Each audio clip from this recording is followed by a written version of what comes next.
शिखा बेटा, तूने मुझे नौकरानी के लिए बोला था ना, मैं उसे लेकर आई हूँ। अच्छा,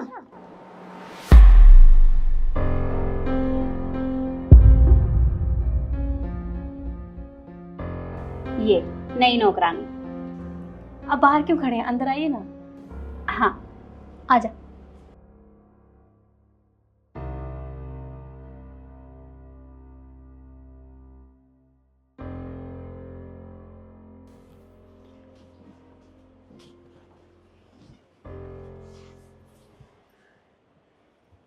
अरे अरे, कहाँ बैठ रही है? नीचे बैठ। कोई बात नहीं, आप बैठने दीजिए ना इसे, तुम बैठो। अरे तुझे सुना नहीं मैंने क्या कहा? ये तो मालकिन है, ये तो बोलेगी ही, पर नौकरों को अपनी औकात नहीं भूलनी चाहिए। तुम जैसों की जगह नीचे है, तो जमीन पे बैठ। जी।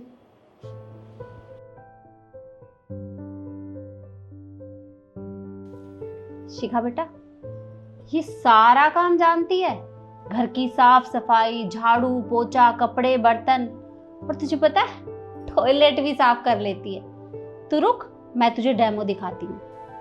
ए सुन, एक काम कर, हमारे लिए अच्छी सी चाय बना के ला। जी। और हाँ, चाय एकदम कड़क होनी चाहिए। जी मेम साहब। मेम साहब, वो दूध और चीनी चाय पत्ती कहाँ है? वो सब सामान स्लैब पर मिल जाएगा तुम्हें, और दूध फ्रिज में रखा है। अभी लाती हूँ बना के।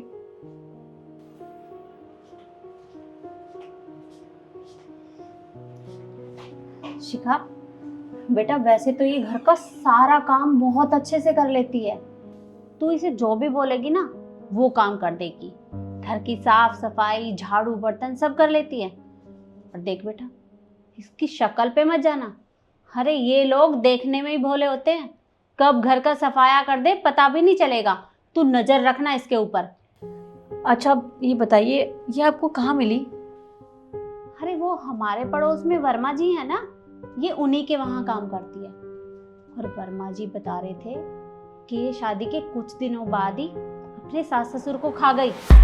अरे इतनी मनहूस है, 1 महीने बाद अपने आदमी को भी निगल लिया इसने। पर बेटा, काम बहुत अच्छा करती है। तू जितने पैसे इसे देगी उतने में ही मान जाएगी, ज्यादा चिक भी नहीं करनी पड़ेगी। कहाँ रहती है ये? अरे ये हमारी सोसाइटी के बाहर वो झुग्गियां है ना सामने, जहाँ गरीब लोग रहते हैं, ये बस वहीं पे रहती है। और इसका कोई भी नहीं है, अकेली है बेचारी, बस यहाँ वहाँ घरों में काम करके अपना गुजारा कर रही है, उसी से इसका पेट भरता है।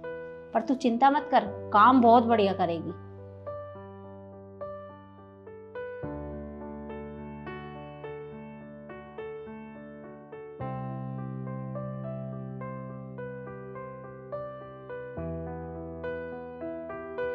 एक मिनट, मैंने तुझे हमारे लिए चाय बनाने को बोला था, अपने लिए चाय किससे पूछ के बना के लाई?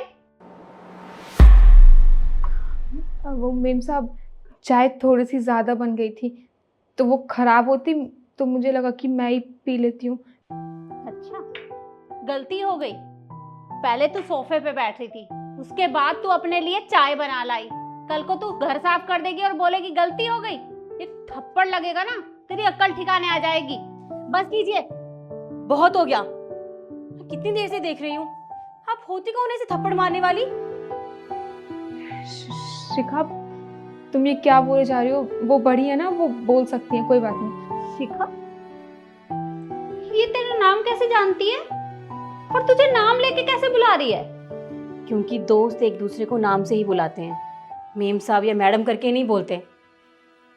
क्या ये नौकरानी तेरी दोस्त है?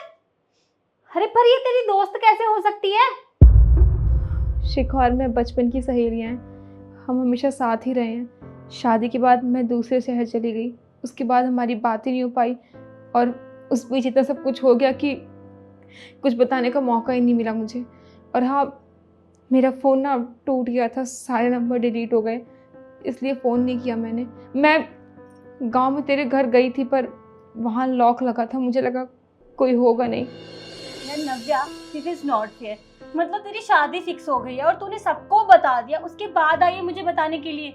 भूल गई, मैं तेरी बेस्ट फ्रेंड हूँ, कम से कम मुझे सबसे पहले पता होना चाहिए था। अरे यार मैं कुछ भी नहीं भूली, मुझे सब कुछ याद है, पर शादी की इतनी सारी तैयारियों के बीच में ना मेरे दिमाग से निकल गया बस। और तू खुद देखना, मैं सीधा ऑफिस से आ रही हूँ तुझे बताने के लिए स्पेशली। रहने दे, अब तो वैसे भी दिमाग में और दिल में तो कोई और ही बसेगा। मैं ना उनके बारे में कुछ भी नहीं सुनने वाली, समझी? अच्छा ठीक है ठीक है ठीक है, तेरी ये आदत नहीं जाएगी है ना।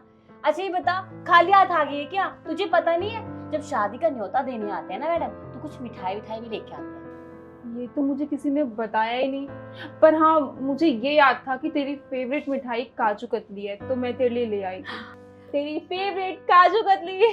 Oh thank you so much, तुझे याद था। मैं खा के देख लूं? नहीं नहीं, वो क्या है ना, शादी मेरी है तो पहले मैं खाऊंगी। तो लाई तो मेरे लिए है ना, पर शादी तो मेरी है ना। है तो मेरी ना। काजू कतली मुझे पसंद है ना। अरे तो मैं मुझे मैं पसंद है यार। नहीं नहीं, नहीं, पहले पहले मैं मैं खाऊंगी। पहले नहीं, मैं पहले नहीं। कोई बात नहीं, तू परेशान मत हो। और हाँ आंटी जी, अब एक काम कर लीजिएगा, अपने लिए कोई दूसरी नौकरानी ढूंढ लीजिएगा, क्योंकि अब नव्या किसी के घर में कोई काम नहीं करेगी, वो मेरे साथ रहेगी मेरे घर में। शिखा तुम ये कैसी बातें कर रही हो? मैं जैसी हूँ मैं वैसे ही खुश हूँ, और तेरे घर में रहूंगी तो तेरा घर भी बर्बाद हो जाएगा। तो तुम चुप रहो ना, तुमने बहुत मनमानी कर ली, लेकिन अब नहीं, समझी तुम? अरे हाँ बेटा, ये भला तेरे घर में कैसे रह सकती है? तू इसे अपने साथ मत रख। अरे ये इतनी मनहूस है, हालात तो देख इसके, ये रखने लायक नहीं है। और अगर तू इसे रखेगी तो तेरा बहुत बड़ा नुकसान हो जाएगा। क्या कहा अपनी हालात? आंटी जी वो दोस्ती ही कैसे जो हालात देख कर करी जाए। और ये मेरी बचपन की दोस्त है, हमने आज तक एक दूसरे का साथ दिया है, तो आप क्यों नहीं? और आप मुझे एक बात बताइए, आपको अच्छे से पता था ना कि इसकी हालात कैसे हैं, कि कैसे रह रही है, कितनी परेशानी में है। आपने एक बार भी इससे बात करने की कोशिश की, इससे पूछा कि तुम्हें किसी चीज़ की ज़रूरत है या नहीं? नहीं। आप क्यों पूछोगे? आप तो खुदगर्ज इंसान है, आप में इंसानियत नाम की ना चीज़ ही नहीं है। पर बेटा मैं तो तेरी भलाई के बारे में सोच रही हूँ। भलाई और मेरी? हाथ जोड़ती हूँ, लेकिन आज के बाद ना मेरी भलाई के बारे में मत सोचिएगा। बस एक एहसान कर दीजिए, यहाँ से चली जाइए प्लीज। ठीक है, मैं चली जाती हूँ यहाँ से। आज के बाद मुझे किसी काम के लिए मत बोलना, भलाई का तो जमाना ही नहीं है।